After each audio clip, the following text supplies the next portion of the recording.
de la part de collectivités, une trentaine. Alors quelquefois ce sont des hôpitaux, quelquefois des conseils généraux. De nombreuses collectivités ont succombé aux propositions alléchantes, mais terriblement coûteuses, des emprunts dits toxiques. La ville de Saint-Dié-des-Vosges doit gérer des emprunts renégociés en octobre 2007, mais dont les taux d'intérêt ne sont pas fixes. Ils sont calculés par une formule mathématique intégrant la parité avec d'autres monnaies. La formule d'un emprunt Dexia a ainsi atteint un taux de 14% en novembre 2013, 15% en novembre 2014 et potentiellement 24% en novembre 2015 si la parité de l'euro avec le franc suisse se maintient à 1,05. La ville a réussi une belle opération en sécurisant à taux fixe un emprunt de ce genre signé avec la Caisse d'épargne, mais cet emprunt Dexia est difficile à sécuriser.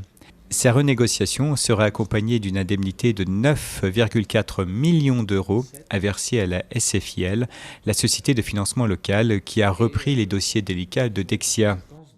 L'État a créé un fonds de soutien qui participe à hauteur de 60% de ces indemnités à verser. N'empêche, il resterait 3,7 millions d'euros à verser. Cette somme colossale est l'équivalent du capital restant dû. C'est le budget de toute une année d'investissement. Cette solution est financièrement et moralement inacceptable. Le maire David Valence a décidé de poursuivre son action en justice devant le TGI de Nanterre. La ville est défendue par l'avocat Marc Leçon. Elle entend bien requalifier ce type de contrat de dol avec une volonté de tromper et la pratique de taux usuraires. Ce combat de la municipalité déodacienne pourra faire jurisprudence.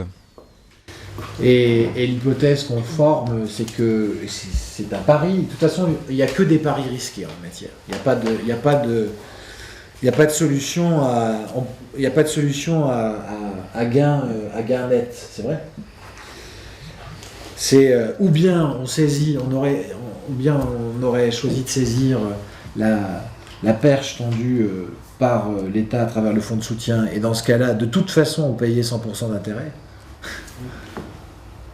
Ou bien on prend le risque de continuer l'action en justice parce qu'on pense que la ville est dans son bon droit et qu'effectivement il existe un coefficient multiplicateur qui est dissimulé dans le calcul du taux structuré, et de toute façon une banque n'a pas le droit d'exiger de son prêteur sur une durée donnée un taux qui est supérieur à celui du taux de l'usure. Et dans ce cas-là, on prend un risque important, c'est certain, qui est bien supérieur à celui des 3 millions d'euros. Mais c'est à la fois une question de morale et aussi de courage, je crois. C'est une question de morale et de courage. Donc ce risque-là, je le prends et je l'assume.